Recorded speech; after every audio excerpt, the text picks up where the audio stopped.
Okay, so which Superman had Russell Crowe as his dad? That is that one. Yeah, Man of Steel. That is Man of Steel. Okay, and then which one had Kevin Costner as his dad?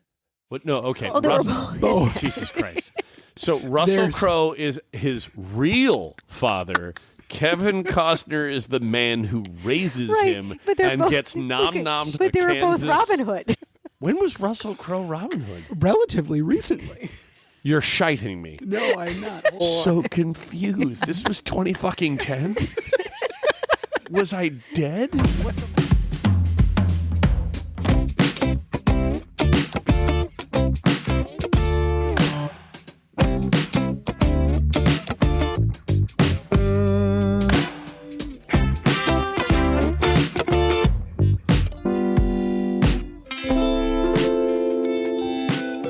Greetings and/or salutations, and welcome to Imbibe Cinema. The Imbibe Cinema podcast is brought to you by the Blue Whiskey Independent Film Festival, otherwise known as BWIF. I'm Jonathan C. Legat, along with my co-host, Tricia Legat, as well as our producer, Michael Noens. In this episode, we are going to be discussing the 2025 Superman/DCU James Gunn reboot. The cocktail we are imbibing is called the Superman. It has grenadine and coconut vodka, or in this case, coconut rum, and blue curacao and pineapple juice. It is quite a pretty drink. Very patriotic, and that goes along with the truth, justice, and the American way, although that particular phrase has changed many times over the long storied career of Superman, in which it has been in just truth and justice, truth, justice, the American way. It has been a fight for truth, justice, the American way, truth, justice, and freedom, justice and peace for all mankind. These have all been like in the 1970s. So it has changed a lot over the extensive rebranding. But anyway, the recipe as well as pictures are available on our website, imbibecinema.com. In addition to this podcast, we also offer a variety of short and feature-length independent films that you can enjoy for free. But when you become an Imbibe Cinema member, you get access to monthly limited releases. To learn more and begin your membership, visit imbibecinema.com. You know, this is good. We're continuing season 3 and keeping the tradition of John basically being one drink in as we start. And I doubled mine. It's an Emmy. It was an accident, and you can watch it on our Instagram in real time. Mm-hmm. An accident. The actual oops moment. Yeah. The realization this is not going to fit. Unless I go red, red, red, red, red, red, blue. Anyway, so that's a pop quiz. What movie is that referencing? Very loosely. Very loosely. Text us about that next time. Well, hell, let's start with a question to each of us, and we'll start with Trish. Who is your Superman? Well, I think in my case, it's more of a, the first Superman imprinted on me, and that's like Baby Chick, Christopher Reeves. Okay. Yeah. And I have enjoyed Superman 3 because I was a kid. And Richard Pryor is funny. Sure. In the 80s, kids could watch. For those of us old enough to remember, that was the first big superhero movie. Yeah. And that came out in 78. Yeah, 78. That sounds right. So did I.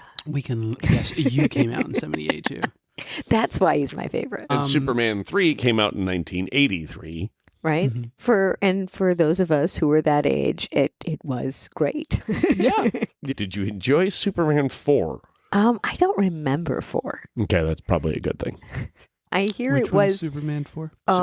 Superman 4 iconically is Christopher Reeves' swan song. It's the end of the Christopher Reeves movies, and it has a whole star lineup. Cryer's in it. John Cryer's in it. Gene Hackman, Margot Kidder, Jackie Cooper. What's her name? Mark McClure. Mariel Hemingway. Yes. Wait, the bad guy, is his name Pillow? Mark Pillow. Mark Pillow. Mark Pillow. He plays a nuclear man who is the clone of Superman. I do not Oh, remember okay. this movie. But luckily we watched Chad the Bird, who I'm a big fan of. Always fun facts. And he talks about how people say this is the worst film. And he's like, and that is not true, because the worst Superman movie ever made is Superman 4. And then he breaks down why. And he makes some valid points. Enough for you to be like, maybe I need to see it, but I shouldn't. But it's like bad. Yeah, I've never seen it. I don't think I've seen 2, 3, or 4. I think I've just seen the original Superman. Oh, I think Fascinating. you've seen two. If I've seen 2, I just don't remember it. But I do know that there was a lot of behind the scenes drama with Superman and the whole infamous Donner cut situation, because they had filmed pieces of Superman and Superman 2 at the same time. Right. And another director came in and finished Superman, and there are sequences where they couldn't get Gene Hackman. And so there are sequences of the movie where either it's not Gene Hackman there, or it is Gene Hackman there and it's somebody else voicing Gene Hackman. It's fascinating. Oh, wow. Because they were doing something slightly different, and it's done in a way where you don't even realize it until it's pointed out to you. There's a video that I found that does this. I can share that to our listeners. Ooh. So you can check that out, and it's super fascinating, I think, to watch the movie after having all these things pointed out to you. Mm-hmm. I do remember hearing there was a lot of like, well, it's going to be silly. And yet they approached it with such, this is mythos. This is huge. Yeah. This is like serious. You Heavy will believe a Shakespearean. man can fly Right, you is will- like yes. the whole slogan. That's the Like, tagline. you think this is ridiculous, but you will believe it. Yeah, we're going to sell you on that. Mhm. And it did. It did. But then also Christopher Reeve, he went to Juilliard.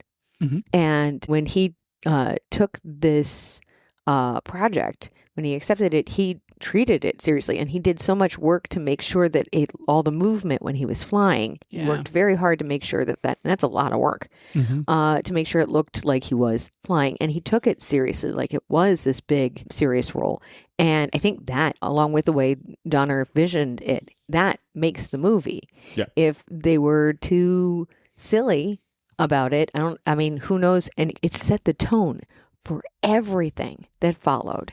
Well, almost, but we'll get to that. Okay. I was going to say, Spider-Man 3 is silly.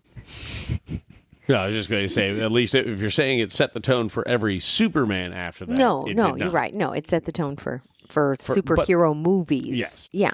So that and Superman first it was serials. They were shorts. Right. And then they got more and more popular.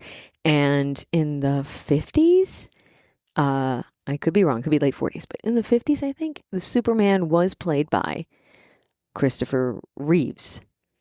And he was one of those people, he became known for the role and couldn't get work outside of that, which has happened at William Shatner and Christopher Plummer and a lot of Right. people, where you have a hard time with your career afterwards. And then there's a whole documentary on it. I strongly suggest checking it out. It's very interesting. The official story is he committed suicide, but when you look back at it, it really does look like somebody murdered the man. Oh, dear. Yeah, very sad. Yeah. Not to get conspiratorial, apparently. No, but that's what documentaries are for. True. To spread conspiracy theories. To make you question history. Oh, okay. Yeah. Do you know what the opposite of Christopher Reeve was? Oh, no. Christopher Walken. Oh, it's so bad you did that. Boo. Awful. Also, another great documentary, the Christopher Reeve Oh, Superman documentary. Oh, sure. I haven't seen that yet. Oh my God, you'll cry. It's beautiful. Mhm. Yeah, like I think when he's interviewed before the accident, he's like, "I'm not a hero. I just play one." And I think a hero On is TV. somebody who does an act of heroism without thinking of the consequences. And that was his definition. And then after the accident, when he brings awareness to all these people who go unseen and raises money for funding and changes people's lives with his activism, and puts a face on something that people weren't talking about. He says, I think I've seen real heroes, and they're ordinary people. I don't think I'm quoting this correctly, so watch the movie because it's really good. All right. Yeah. And it's one of the things about Superman, why Reeve is my favorite, because Superman, he's optimism.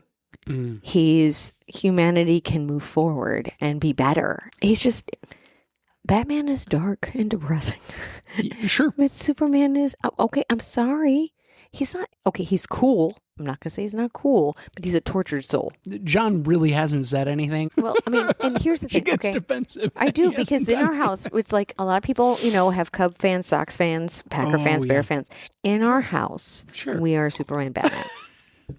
And that is, that divide has happened. And I love that you're even dressed appropriately. Right? You're wearing blue and he's wearing black. Yes. Or really dark gray. Our kids. All right, so something's going to be done about your kids. Sorry. 14 months. How much did she drink? Don't know. I just finished hers. That Waterloo is hitting her real hard. Okay. So Ruth is about 14 months old, and somebody gave her, I know who it was, Morgana. Morgana. She gave us these DC Fisher-Price superhero little figures, and they were adorable. And there was Superman, and there was Green Lantern, and Wonder Woman, and Batman, and Joker, and Batgirl, and Robin, because Batman always works alone, except when he has an entourage. Anyway. And he was also the only villain was Joker in there. Yes, so right, well, again, because anyway, so here's the thing: we have this totally innocent child, and we open up the package and we put them all out in front of her, and she looks at them and she's so excited. And I think the first thing she's going to do is pick up one of them and just stick it in her mouth because she's teething, right? Sure, but no, not our daughter. She picks up Superman and Batman. Wait. No, first she picked up that's right. Green Lantern and hucked him across the room. Then she picks up Superman and Batman. True. And Ryan Reynolds would have appreciated that. Exactly. She's like, no, you don't belong. And then she picks up Batman and Superman, and she looks at them, and then she makes them fight. She starts hitting them together. Smacking them together. We're like, oh my God, how do you know this? And then she chose Superman. Yeah, she chose Superman and took him with her upstairs. At 8 months old, crawled all the way. No, up. I said 14 months. I don't know. No, 14. Oh my God, deja vu. I feel like we've had this discussion. It was raining. It was sunny. Stop. She was 8 months old. Okay. She was crawling, and she took it. It was the first time she made it from the main floor all the way to the second story, and she did it while holding Superman in her hand. And Tricia was like, "Haha, John," and I'm like, "Batman's cooler." And he has so many accessories. Yep. All right, Michael, who's your Superman? An hour later. We're already at Act 2. Why did you not stop me from talking? I'm sorry, actually, I can't give you my answer because we're out of time.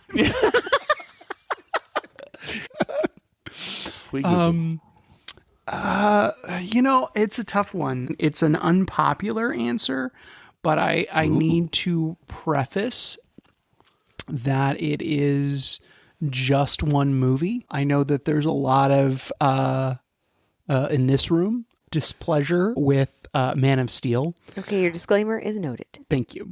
But I really enjoyed Man of Steel. I don't love necessarily that style of filmmaking, but I really got invested in the story. How it builds up to Superman having to do this horrendous, awful thing, I felt was what, really totally breaks him and what I thought would make for an interesting story moving forward. We never got to see that story moving forward because of where Zack Snyder decided to take things. You mean Martha? Martha. Oh my God. Your mother's name is Martha too. We should stop fighting and be friends. I laughed so hard I peed. I couldn't believe what I was watching. I couldn't believe it. Yeah, this was a Funny or Die, feature length. Yeah. But I thought it was interesting because it took that character to a place that definitely was much darker than It was than a what bold we had choice. seen. It was a bold choice. And I think it would have been interesting to see what happened with that character as it was told in that story. Agreed. But it never proceeded. It became something entirely different. But anyway, so that's my answer. I really enjoyed Henry Cavill's performance as Superman and Clark Kent. Yes. I believe that Henry Cavill is possibly my Superman in the sense that like I very much liked what he was attempting to do. I feel that I kind of agree with Trish in the sense that to me, Man of Steel and pretty much anything that Cavill was sadly in, and I say sadly in because I felt that their attempt at Superman was to make him Batman. Yeah, because Batman makes all the money. I get where the money people went there. They were trying to do the dark and the. I feel like after Man of Steel, they were like, "Oh wait, we've already made Superman Batman. Who's Batman going to be?" RoboCop. Martha. Anyway, but like so to me, the hard voice is so ridiculous. The hard thing for me, and it is sad that in Batman and Superman, of all the characters, Ben Affleck was the one that you're like, way to go. Plot twist. Very, very much anticipated you being the weakest link. Way to step that motherfucker up, man. Right? Okay, but if we're going to go into that universe, I watched the Flash movie simply because it had my favorite Batman, Michael Keaton. Mm-hmm. And he's so good. Oh, he's so good. So good. I will defend the Flash completely. Okay. I enjoyed the hell out of that movie. I did enjoy personally. it. And I went into it thinking it was going to be Martha. More Martha. I really enjoyed the storytelling and how self-contained the movie was while bringing in a multiverse of everything. Yes. Right. And I felt like it achieved that in a very enjoyable way. My hot take on at least Henry Cavill and Man of Steel specifically is I did not appreciate that Superman did not try to minimize damage or take the bad guys out of the mass populous areas. Let's leave Metropolis, dude. Yeah, whereas one of the things that we was so entertaining, possibly too entertaining and too neatly convenient in the movie that the 2025 is the fact that everybody makes it out of Metropolis as Metropolis is crumbling, and there's one building that's going to land on a car, and he manages to stop that. It's like, okay, they didn't show you all the people that died.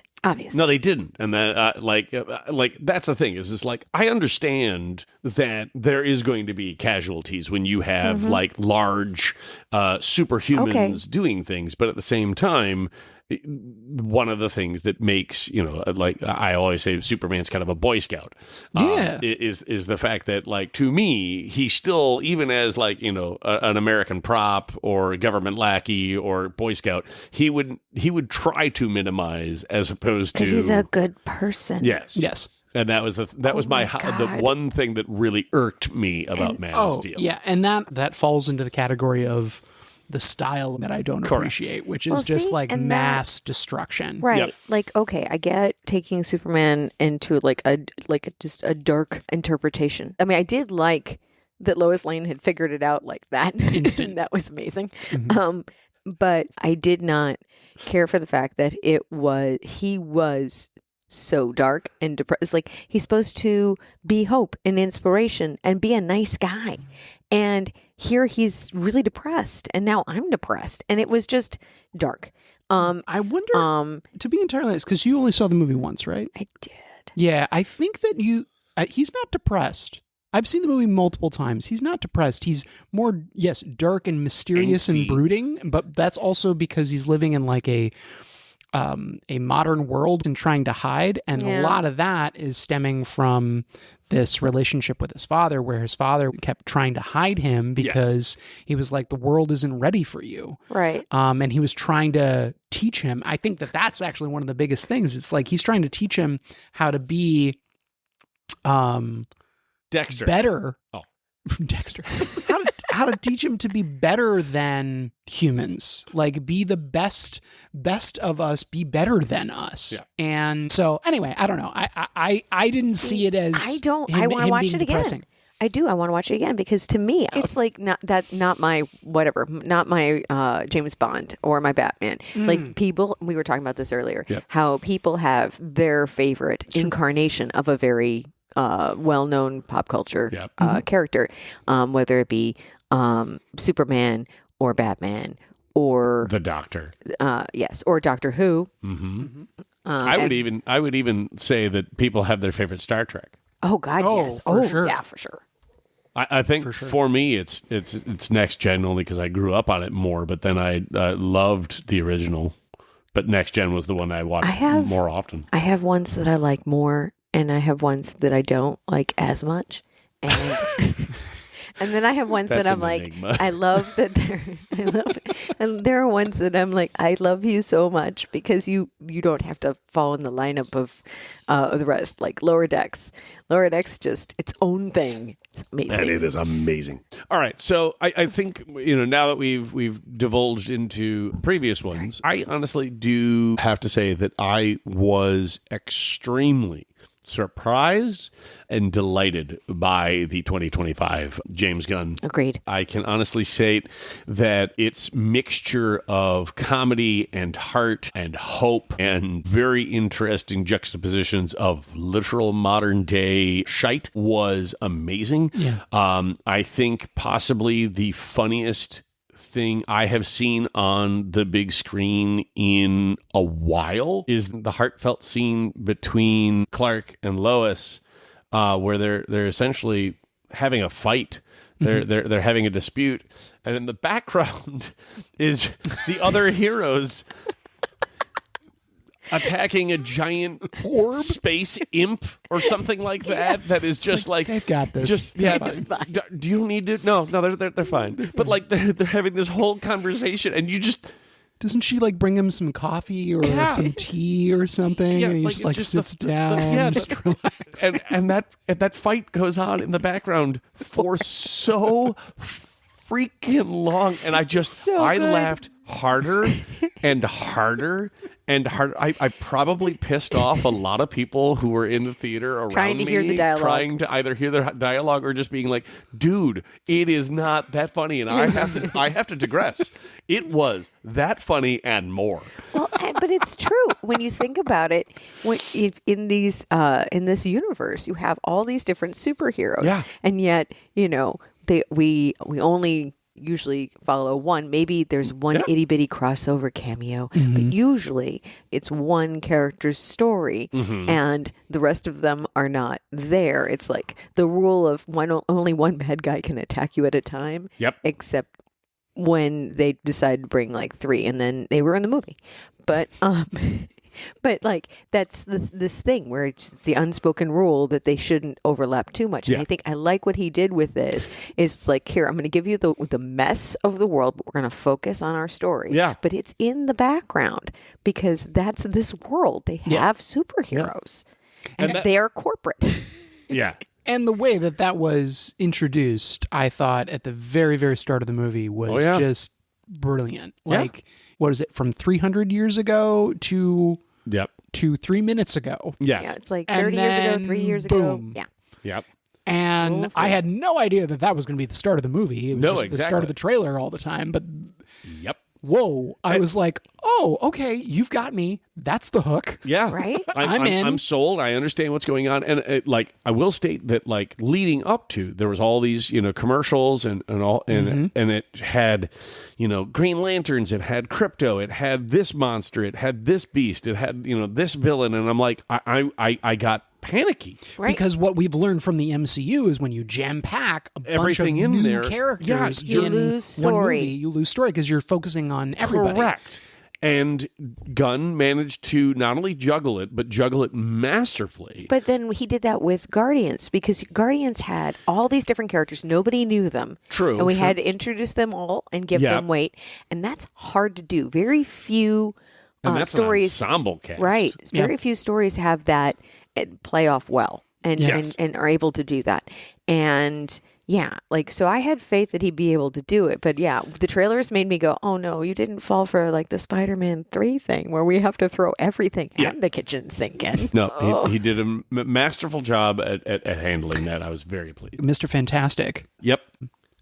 What a fascinating character that I know really nothing about. Yep.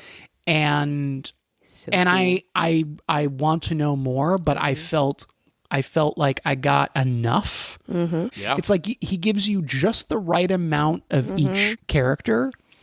And then Hawkgirl, I mean, really, all of them. They give you just enough of a taste of each character to get a really good essence of them and leave you wanting more Yes. Right. from that character. Right. And the only reason why we get more of Mr. Fantastic is because he's the one that steps Goes along up with and Lois. goes along with Lois. That's it. Yeah. Because you just get a little bit more time Right. with him. Yep. But you get time with him serving the story that's being told about Superman, not Yeah. because we're going to just focus on until this they side character. until the rest of them do help become a quasi deus ex machina, in the sense that, you know, Superman can't be in two places at once. And good news, we've already established characters, so he doesn't need to be.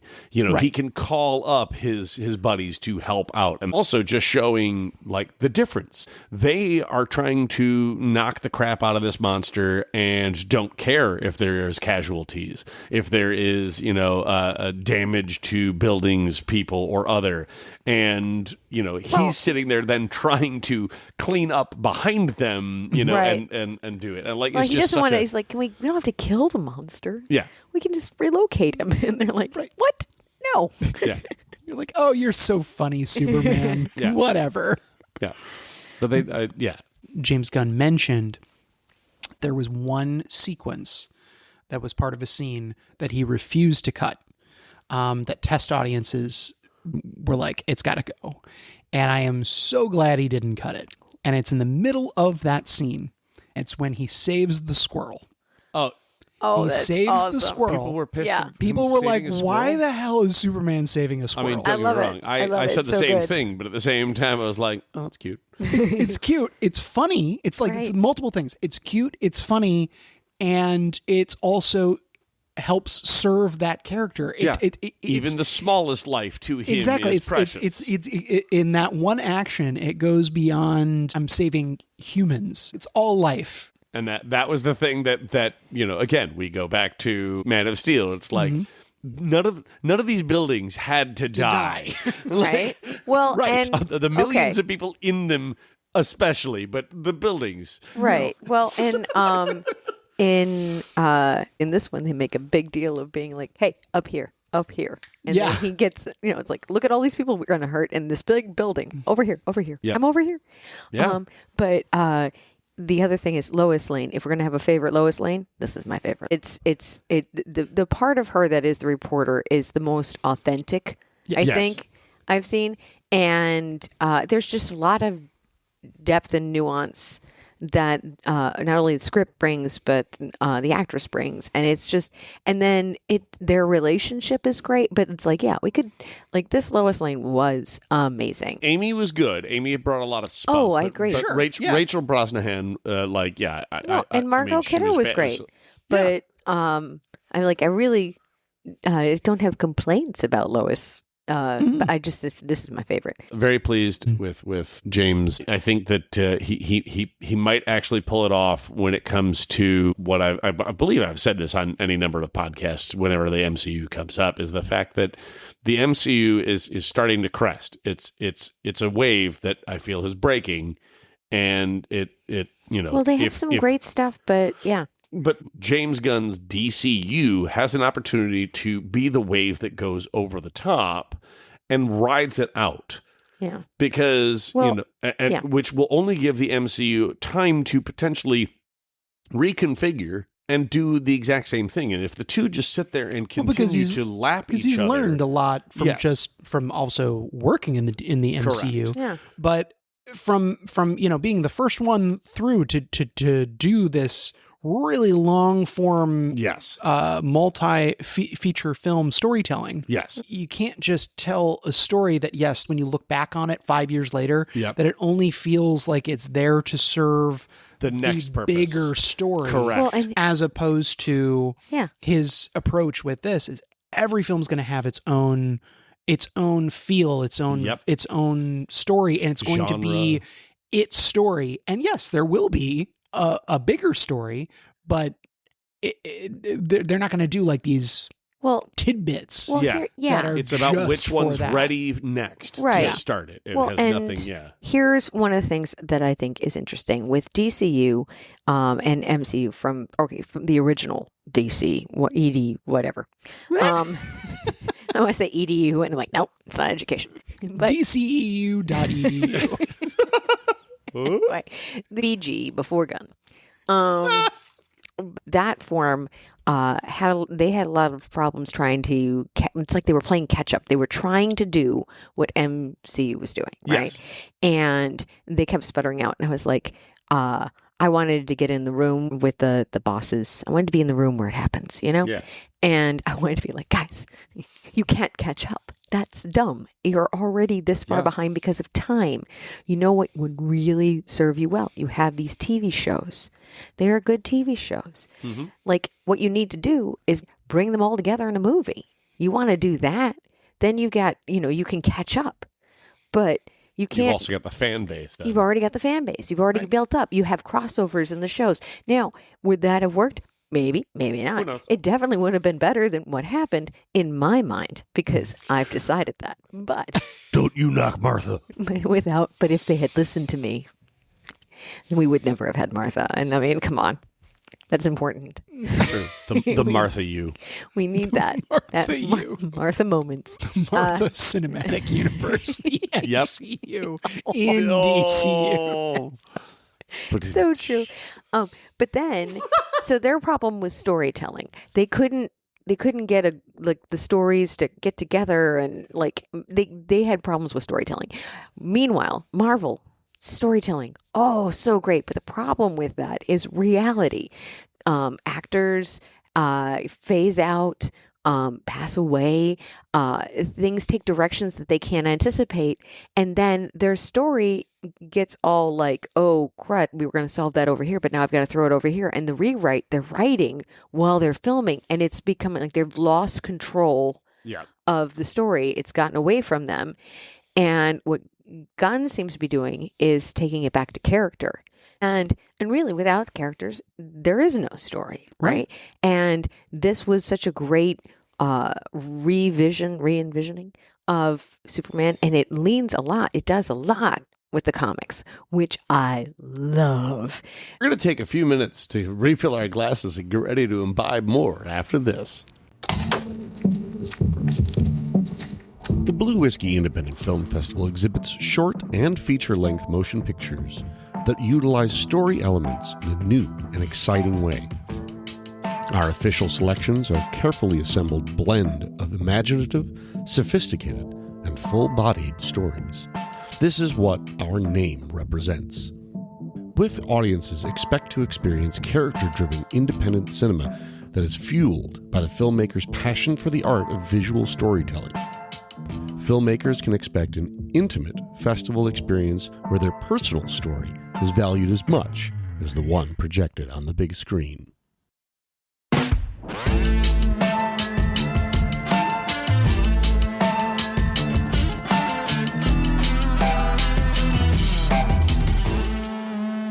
I'm Jonathan C. Late, and I'm here along with Tricia Legat. and Michael Noens.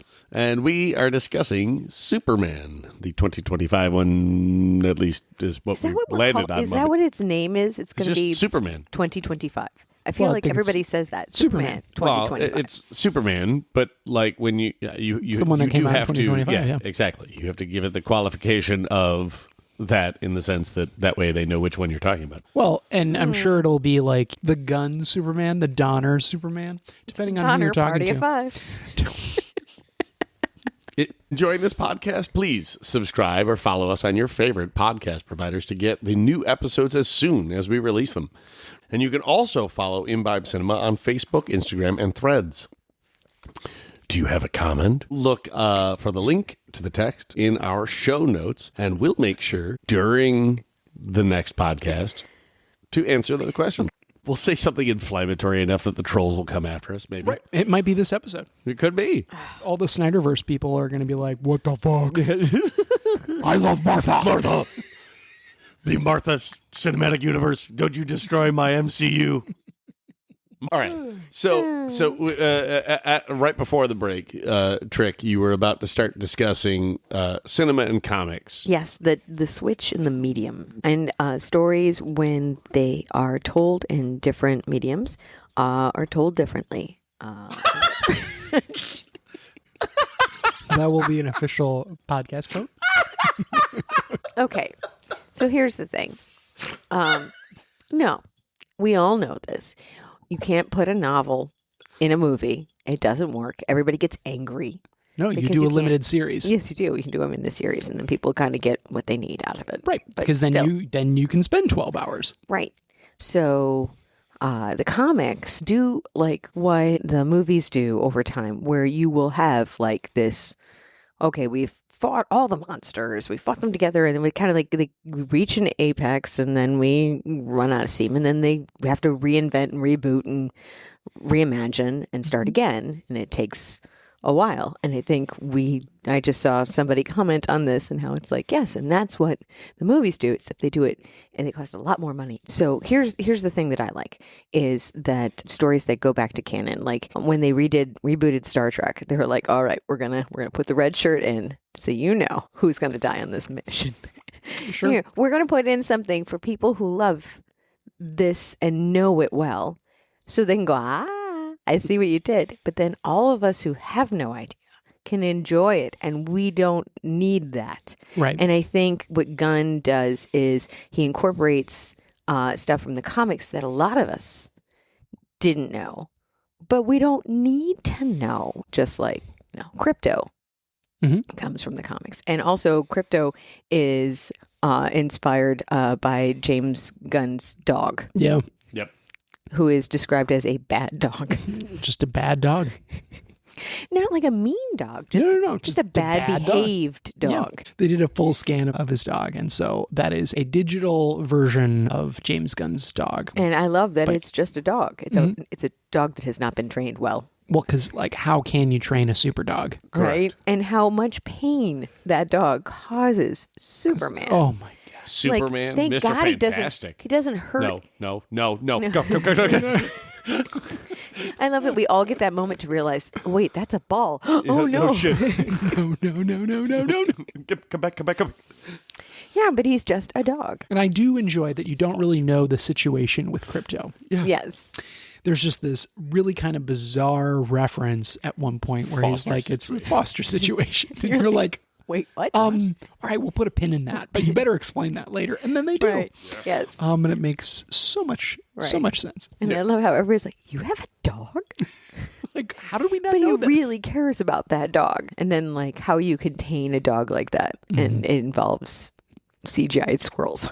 Literally trying to exhaust with CGI squirrels And that Lex also have Luthor. Superman capes. Oh my God. Lex was dark. Yeah. Now, I mean, I know a lot of us can't think that a billionaire would get crazy and go psychotic on the world. It's one of those things that I'm willing to suspension of disbelief. Yeah, absolutely. I mean, far-fetched, but Yeah. we went along that journey. We went with that ride. But he does such a great job. He's my favorite, honestly. Yes. Yeah. At the end of the movie, I mean, I very much enjoyed the whole thing, but as time goes on, it's his performance is just. I'm sure I will get more out of it on a second viewing, but having only seen it once, I was very unexpectedly engaged in the Lex Luthor journey. Yeah, and he did such an amazing job of ramping. I mean, you took his path, and it's one of those situations they always say, kick the cat. Oh, yeah. Save the cat. Save the cat. Kick the cat. But when he ends up killing the falafel guy, oh jeez, that's dark. It was just like, and his reaction to it. Oh, I really thought that was going to go last longer. Yeah. Oh well. You're like, you are fucking evil. Yeah. Yeah. And I will say that about James Gunn too, is his villains. Yeah. He does a really great job with villains. Yeah. In the past, when it comes to the villains, like Gene Hackman's Lex Luthor was more comical. Yes. He was more like he was more like if Batman had one of Adam West's villains. He wasn't as scary as he was entertaining. Yes. Exactly. Yeah. I mean, he had some great ideas, but yes, he was more about camp and comedy than he was about like menacing and manipulative. I mean, he gave Christopher Reeve a number of interesting choices where it was like, he actually was outsmarting him in the sense that he'd put two different things in two completely different areas, being like, oh, and like I'm not waxing poetics or monologuing. They actually are about to hit like right now. Like this is not like I'm launching in a few minutes. Like, no, it's already too late. I mean, he was being smarter then. And then who knew that, Superman could be a jerk and rewind time. Yeah, but only enough to save Lois. Correct. Not everybody else. No, correct. Because that's how Superman ends, right? With him flying around the world, the 1978. Yeah. Yeah. That's one of the things, just as a reference, that's one of the things that was filmed, but it was for Superman 2. Not Superman. Oh. Superman had a totally different ending. That was the end of Superman 2 or part of Superman 2. This is really And that's why interesting. Superman 2, I think, also ends the exact same way or something similar. No. It's a repeat. So, anyway. Maybe that's why I don't remember the end of the movie. It's fair. Just balancing the ensemble, I think it just really goes to speak towards James Gunn, the way that he balances his ensemble against his villain.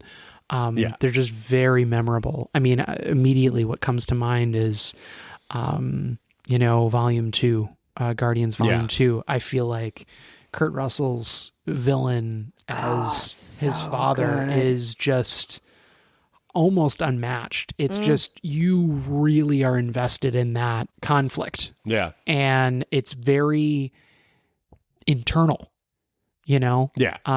as a viewer, it's personal. It feels very personal. Oh yeah. And he finds Not a way in a to do Martha that. way. Not in a Martha way.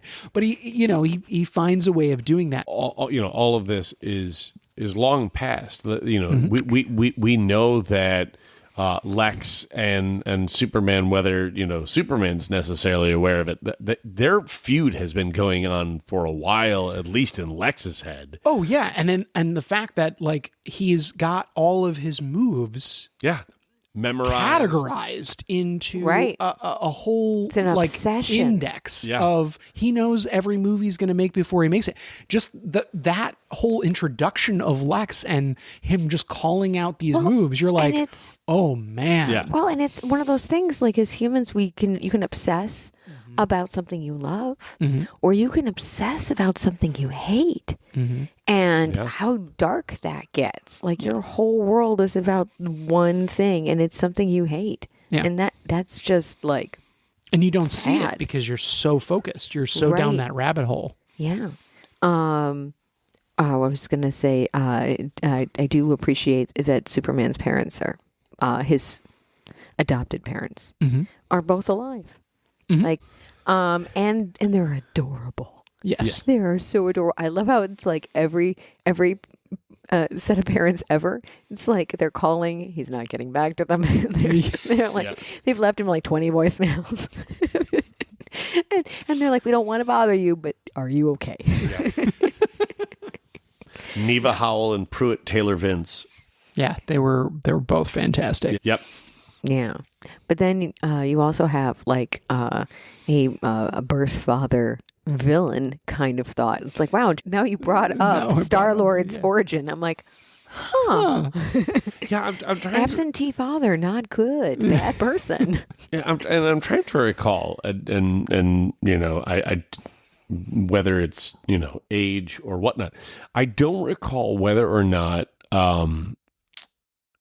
the message from their, his birth parents was to rule over, or if that was just this interpretation. I think it was just, I don't know. My understanding, I'm not enough. I don't know the I don't know comics well. either, but my understanding is this was his interpretation, and it was a very for jarring. But it doesn't, and I think the reason why is because, I think I read something about how he was like, it doesn't fundamentally change the character. In fact, it helps fuel who that character is. Because and I want to know more about Supergirl. I want to be like, what do you know? Right. What's going on? That's another good point, actually, because, you would think she would know more or be different. Am I understanding this correctly, that Supergirl is actually older? Yes.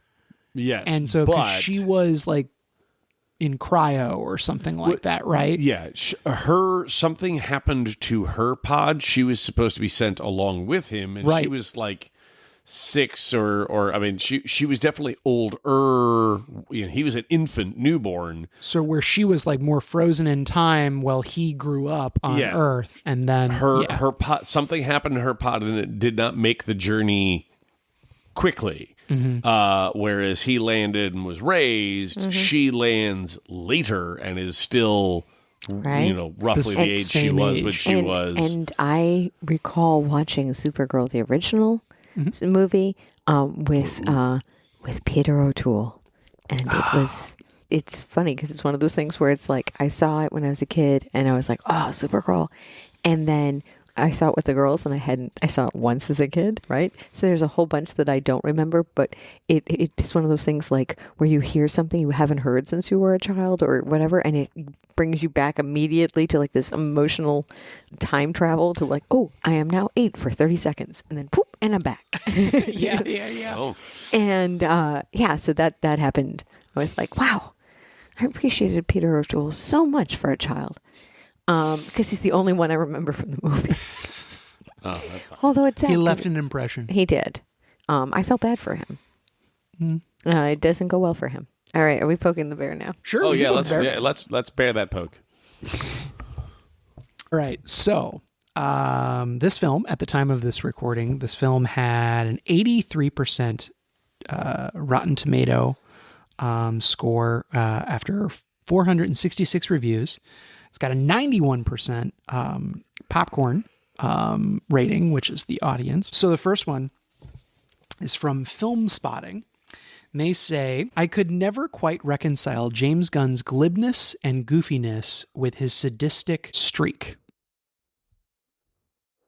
I need more. Right. Well, he has made 2 movies come to mind that I've seen that I can understand this. Okay. He did I think it might have been his first comic book movie, but it was with Rainn Wilson. And it was called Super.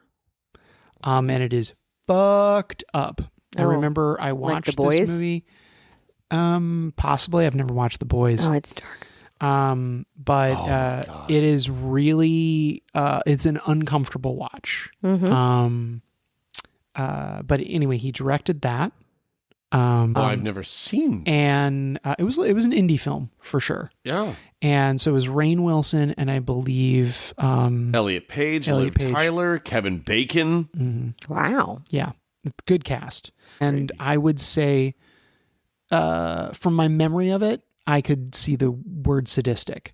But more recently, Volume 3 was a very uncomfortable viewing because of the animal cruelty. Yeah. I really respect what he was trying to do. And I think he did do that. I wasn't prepared for it. And I was very uncomfortable with it. And I think that was the point. So anyway, when I was reading this, I saw it as the reviewer was really like having issue with how do you have these 2 things that are like polar opposites and yet It doesn't gel for them. It doesn't gel for them just where too it much. works for other people. Okay. To that end, I could see that the argument that I would make, and one that I feel is necessary as somebody who tries to do this kind of art in the theater, in the theater, or films, In the right? cinema. Or is it is it Superman? Back to the Reeve one. His teacher said, don't do big movies like in Juilliard. He's like, don't do these movies like you do serious work. You do serious work because you're a serious actor and you have the talent and you do serious work unless they pay you a lot of money.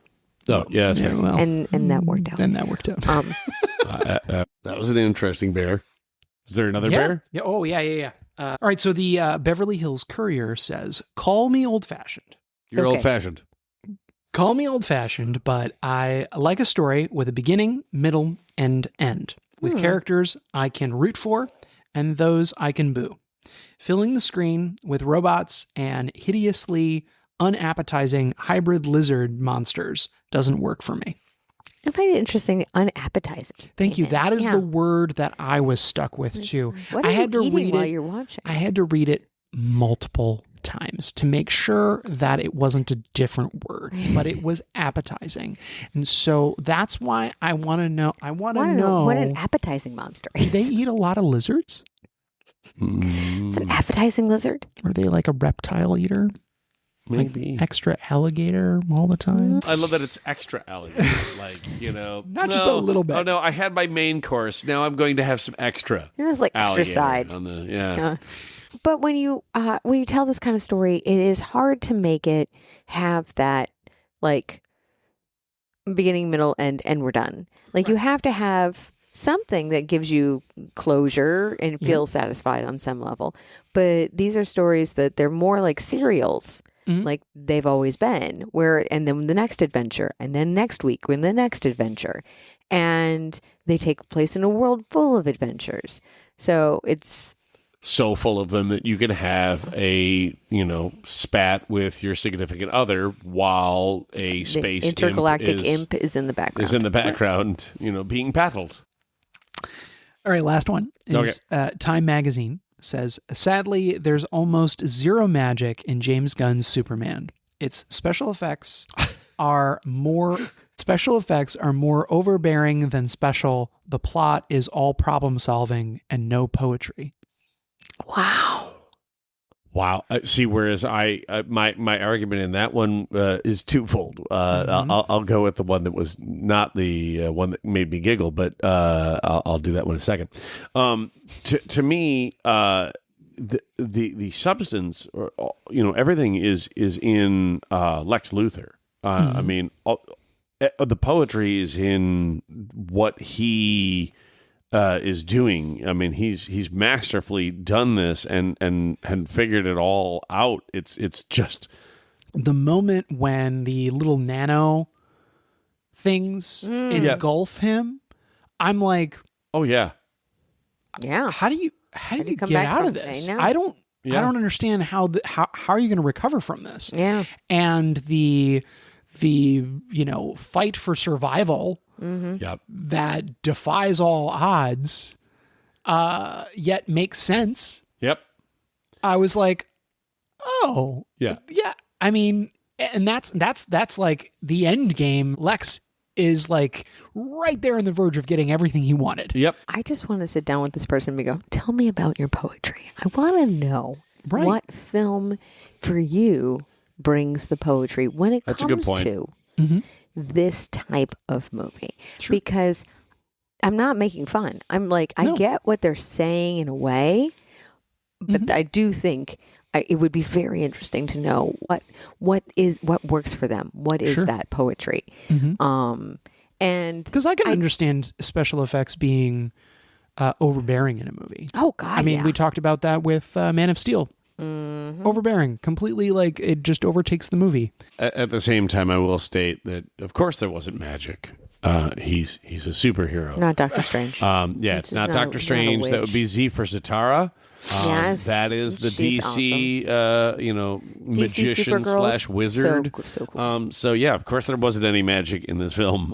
Real quick thing I want to say I love about superhero movies and superheroes What do you in general. love about superhero movies and superhero? Recently, I'm just going to point out math. I just love that math can win, and that is amazing. Like Spider-Man beats Doctor Strange with math. Math beats magic. Wait, Done. this is just geometry. I can do this. Yeah. Right? And then in a film that I think is underrated is Lightyear, Buzz Lightyear's origin story. And in that, he's a space cowboy, and everything is going wrong with his re-entry, and the computer is telling him to eject, and everything is wrong, and he's like, but he knows better than computer. He's going to do it on his own. And what does he do? He does math. He does math, emergency math on the windshield. And then he saves the day. And I'm like, I just love teaching kids that we can save the day using math.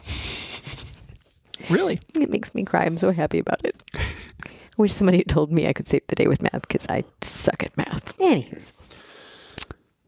We greatly appreciate our listeners for choosing this podcast, supporting independent film and the Blue Whiskey Independent Film Festival. I'm Jonathan C. Legat, and thanks for imbibing with us. Cheers.